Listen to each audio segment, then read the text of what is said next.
Melihat daripada suasana sekolah ini aja tentu anda sudah gerun untuk menjaganya, apatah lagi hanya bersorangan. Namun itulah hakikat yang mesti aku tempuh. Syarikat yang aku kerja ini kekurangan pekerja dan terpaksa meletakkan aku bekerja selama 24 jam sementara menunggu pekerja baru. Pada mulanya aku sangat gembira dengan tawaran yang diberi, gaji pula dapat double. Yalah, aku kerja 24 jam, jadi gaji aku tu dapat 2 bulan punya gaji lah. Jaga sekolah bukan ada apa pun, bila malam tidur aja, itulah fikirku. Terdapat seorang pakcik yang usianya sekitar 60 tahun dan pakcik itu sesekali akan datang sekolah dan masuk pos pengawal dan mengambil barang-barangnya yang masih tersisa. Dulu pakcik tu mengawal di sini bahagian siang, katanya dia berhenti kerja oleh sebab faktor usianya dan syarikat sudah tidak mahu memerlukan perkhidmatannya lagi. Pintu pos aku diketuk. Aku yang tidur berbaring di meja pos pengawal itu terus bangun dan membuka pintu. Waktu itu jam 2 pagi.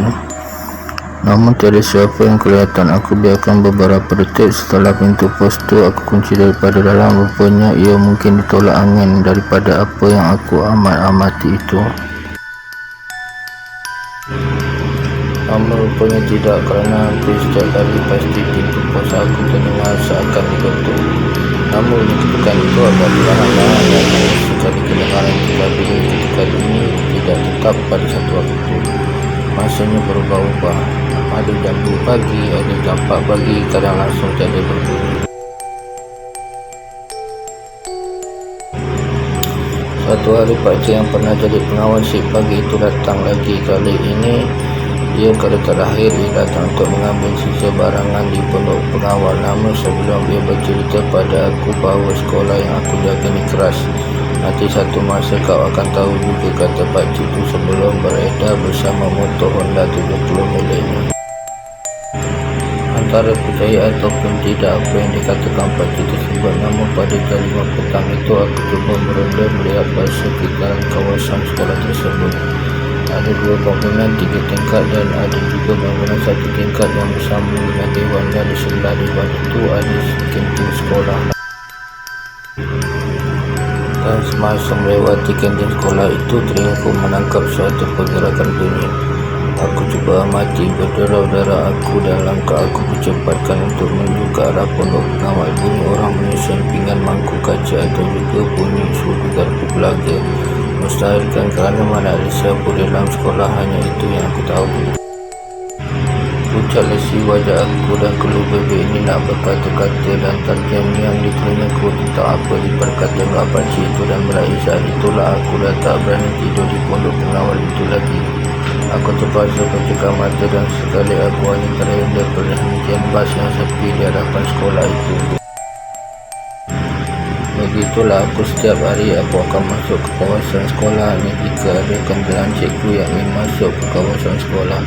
Dan bila mereka keluar, aku pun tutup pagar dan duduk di perhentian bas itu. Paling berani aku masuk kawasan sekolah itu hanya pada jam 6 pagi ataupun hari dah mulai berangsur cahaya pagi. Keadaan ini berlanjutkan sehingga 2 minggu lamanya. Pernah satu masa tu hujan dan aku terlalu ngantuk, lalu aku terpaksa menyusuri kawasan deretan yang berada tak jauh di sebelah kanan sekolah yang hanya 20 meter jaraknya, atau juga bersebelahan kawasan perkuburan lama itu. Nak tunggu berapa lama lagi? Aku kena kerja seorang kat sini, marah aku pada bos syarikat kawan keselamatan yang aku kerja itu. Okey, sabar, nanti 1-2 hari lagi saya hantar seorang lagi pengawal, kata bos aku cuba membujuk. Dan petang itu lebih kurang jam 5.30 petang, bila syarikat aku bekerja bertiga bersama seorang pakcik tua sekitar umur 70-an. Gembira tidak terkatakan yang baik saat itu. Aku dah punya teman tidur. Malam tu aku dah tak tidur di perhentian bas itu lagi. Kami akan tidur berdua di dalam pondok pengawal dan suami saya besar untuk kami tidur bersama-sama. Sehinggalah tiba pada satu malam itu, pakcik itu mengajak aku buat rondaan di kawasan sekolah tersebut. Masa itu baru jam 7 malam. Aku pun setuju lalu mencapai 2 batang kayu belantan buat kami duduk. Dalam perjalanan itu, pakcik itu bertanyakan kepada aku letaknya surau sekolah tersebut dan aku mengajaknya masuk dari dewan sekolah tersebut yang membawa ke arah surau. Kami pun bersama mengambil wuduk. Ada paip buat kami di sudut bahagian luar kelima surau itu. Ada 3 pintu dan aku telah pastikan semua pintu bilik surau telah aku kuncikan ia daripada bahagian dalam. Lantas pakcik itu menyuruh aku kamu maghrib dan solat dimulai. Pakcik itu sebagai imam. Namun supaya aku mengangkat paip dan itulah aku terdengar pintu di sebelah kanan ku seakan dikenalkan masa dan aku bersedia selain kemungkinan dan berdiri bersama belantan di depan pintu itu. Jika terceroboh, aku tak perlu terlalu takut kerana pintu itu telah dikunci daripada bahagian dalam. Beberapa detik aku menunggu tiada apa-apa lagi yang kedengaran. Lantas aku cuba menyambung solat yang terkenali dan sewaktu takbir imam terdengar pula macam ada kotak yang berjatuhan di pintu bahagian kanan itu.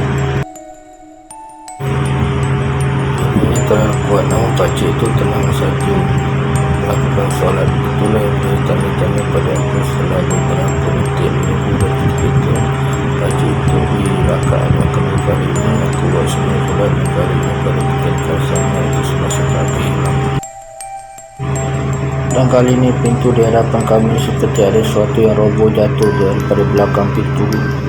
Kali ini bunyinya lebih kuat lagi sehingga membuatkan aku terduduk bersandar pada dinding di belakangku sambil memegang belantan. Aku hanya menunggu sehingga pakcik itu selesai solat. Selepas memberi salam, pakcik itu masih menadah tangan dan berdoa beberapa detik seolah-olah memang tak pernah mendengar sesuatu apapun. Aku keheranan bertanya kepada pakcik itu dan terus berbisik pada telinga pakcik itu apa yang telah berlaku. Pakcik itu mengangguk kepala dan aku berikan pakcik itu satu kayu belantan. Kami bersedia akan sebarang kemungkinan dan lalu pintu di hadapan kami itu dibuka. Namun sebaik pintu itu dibuka, alangkah akhirnya aku peranan itu sebenarnya adalah bilik sekolah yang mengandungi bola yang tersusun rapi. Bunyi ini kuat di sini, jelasku kepada pakcik dan aku cuba mengintai keadaan di situ. Namun apa yang kelihatan hanyalah bola yang tersusun rapi. Tak ada apa-apa pun yang bersepah di lantai bilik sukan itu. Kami meninggalkan bilik sukan itu dan lantas melalui kawasan dengan sekolah yang gelap lampu. Setelah keluar dari bilik dewan itu, kami meronda di kawasan 2 blok bangunan yang lain. Semua lampu bilik kelas kami buka dan keadaan amat terang benderang dengan cahaya lampu. Mungkin ada sebabnya pakcik itu buat macam itu. Kita tidur sini ajalah, ajak pakcik itu. Aku tersenyum tanda amat setuju cadangan pakcik. Tapi sebelum itu, pintu bilik itu aku pastikan berkunci selambat. Memungkinkan persediaan jika ada apa-apa yang boleh berlaku. Setelah menunggu semua berkunci, kami menyusun meja dan kursi dan kami perlahan terbaring dan cuba lenakkan mata. Namun aku terjaga kerana aku terdengar air menitis. Memang aneh sekali rasanya. Mustahil kan kipas kami buka semua. Bunyi kipas saja sudah cukup menutupi bunyi-bunyi yang lain. Bagaimana air menitis boleh kedengaran jelas di telinga aku? Bila aku bangun dan terduduk, yang jelas hanya bunyi kipas saja yang kuat. Aku lihat pakcik itu dadanya. Mungkin aku hanya mimpi saja. Aku pun cuba lena semula. Namun sekali lagi telas dicorong telingaku. Sebaik mata cuba aku tutup serapat-rapatnya. Kali ini 1, 2 dan 3 titisan air. Amat jelas sekali bunyinya. Hairan aku rasa keadaan itu. Lalu aku mengejutkan pakcik itu. Pakcik itu cepat aja bangun. Aku mengajak pakcik itu keluar bilik kelas tu. Hairan, memang amat menghairankan sekali. Di luar itu tiada pun hujan. Malahan tiada juga titisan air sekalipun. Aku berbisik di telinga pakcik itu, tempat di kelas. Nanti saya akan ceritakan bila sampai di pos harapan.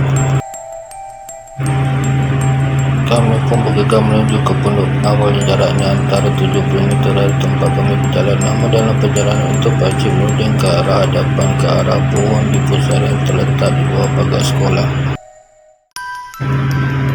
Asal foto je lah pakcik tu. Aku melihat ke arah jari telunjuk pakcik tu yang membawa ke arah pohon-pohon besar. Aku nampak asap tu keluar dari sebuah pusari. Namun alamat pakcik.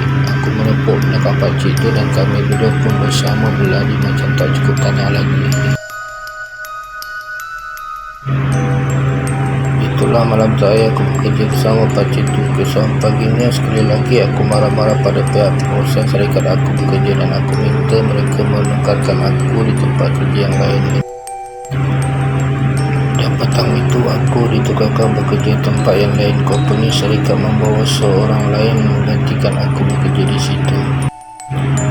Tak tahu apakah pakcik itu juga melihat apa yang aku lihat, kerana ada tangan yang kelihatan menggapai-gapai dari sebuah pusara di situ.